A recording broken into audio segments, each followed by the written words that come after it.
Hello mga kabayan, this is Superman Travels. Ginagawa po natin ngayon ay Toyota Prado traction control. So kahapon ko pa po kabayan ito inaano sa computer, ini-initialize ay hindi ko pa madali-dali.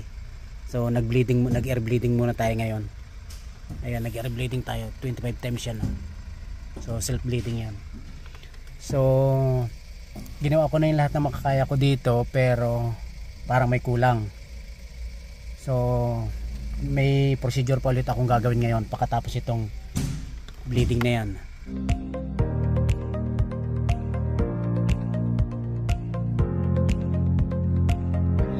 Dalawa na lang inintay natin matatapos na. Ayan o, 23, 5 times dapat yan, at 25 times dapat. So ginawa ko calibration sa scanner, pero hindi pa rin nahuli. So magka-calibration tayo by manually. So papakita ko sa inyo kabayan. So please subscribe and hit on that notification bell para palagi kayo updated. Please like and share na lang mga kabayan ha. Maraming salamat po sa suporta niyo lahat. Shout out po sa inyo lahat mga kabayan. So hintay lang natin kabayan itong matapos. At i-calibrate natin ang manual. Titingnan natin kung makuha natin. Ayan.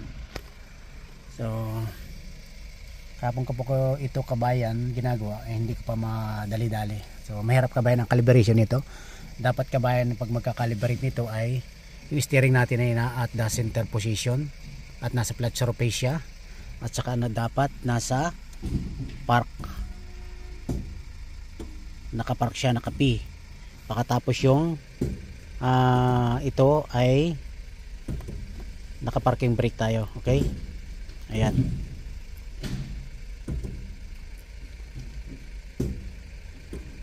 Yan po mga kabayan, malapit na matapos. So papakita ko sa inyo kung paano mag calibrate ng traction manually. So titingnan natin kung makakaya natin. Medyo mahirap itong gamayin kabayan eh. Ayan. Ayan, malapit na matapos. Kasi kabayan, lumalabas ang traction at saka ABS, nagpa-flash yan kapag nagpalit ng bagong motor. Nagpapalit siya ng bagong motor kabayan. So ayun, ay nagpalit ng bagong motor to. So titingnan natin muna kabayan, bubunutin muna natin yung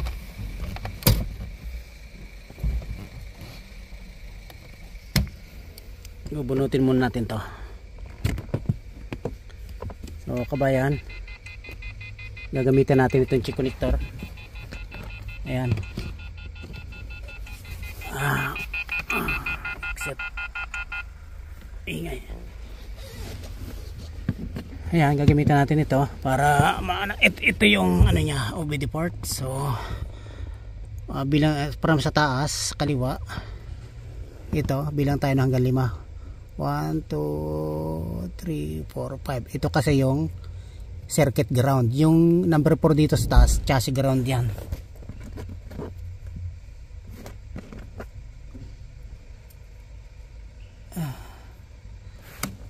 Tapos ito pag mula dito sa kanan, bilang kay 4. Ayan o, 1, 2, 3, 4. Ayan kabayan, yan ay test circuit. Ayan. Ayan kabayan ha.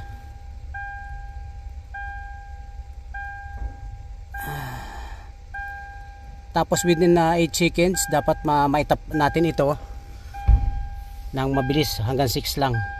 Pag didikitin natin 1, 2, 3, 4, 5, 6 hanggang mag plus. So ignition natin. Ayan. So titingnan natin 6 times. Ayan o, 6 times. Pag didikitin natin, engage, disengage lang. 1, 2, 3, 4, 5, 6. Ayan, nagpa-flash siya. Flash siya. Tapos ayan, nagpa-flash siya. Tapos pindutin natin to. Ayan, hanggang mag-flash din siya. Dito natin kung makukuha natin.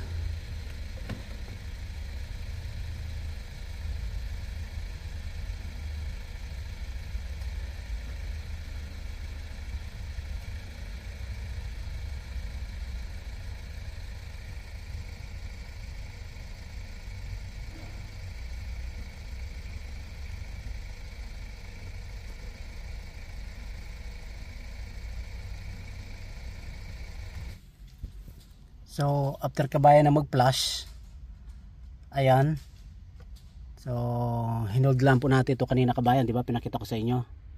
Ayan, so ngayon wala na yung traction kabayan. So ganun lang po kadali kabayan na mag-initialize ng traction control. Pag mula dito sa taas sa kaliwa, bibilihan kayo hanggang ang 5, 1, 2, 3, 4, 5. Diyan yung isasaksak yan. Ayan ha, diyan yung kabayan isasaksak yan. Ayan, ayan, saksak yan. Tapos pag dito sa dito sa kanan, bibilang kayo ng 1, 2, 3, 4. Yan, saksak nyo yan. Tapos ayan, yan hanggang 4. Yan. Tapos pag kayo nag-ignition on, pag kayo nag-ignition on kabayan, hindi ko na ito ididikit kasi na-calibrate na natin. Pag ignition ninyo, itatouch ninyo yan ididikit nyo ng ganyan kabayan, oh. Yan, 6 times, mabilis lang. 1, 2, 3, 4, 5, 6. Yun, magpa-plus na po siya kabayan.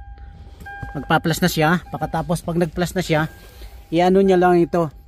Pindutin nyo lang to. Tapos magbi-blink din yan. Pag nag-blink kabayan yan, or minsan hindi nagbi-blink, basta pindutin nyo lang to, stationary. So ayun, so pag pinindot nyo ito, magbi-blink yan. So ngayon mawawala na siya yung traction control natin. So ayun yung kabayan na ang ginawa ko kanina, diba? Inano natin, nag-finish natin. So hinintay natin mag-blink, hintayin nyo lang hanggang hindi nagbi-blink. So pag nag-blink yan, hintayin nyo lang, magbi-blink din yung ABS at saka traction control. So yun, mawawala na po siya. So mga kabayan, at may isa pang paraan sa scanner. So kapag kabayan medyo low grade yung scanner mo, hindi magdadali dito. So hindi natin nadali sa scanner. Lahat ng procedure yung kabayan ay ginawa natin. So hindi natin nadali. So sa manual, by manual kasi kadalasan ito pag nagkakaroon ng ABS at nagpapalit niyan ng mga motor, ito talagang ginagamit ko. Kadalasan kabayan ay halos hindi makuha sa scanner talaga, pero nagagawa din naman pag maganda yung scanner. So ito kabayan yung ginagamit ko. Ayan,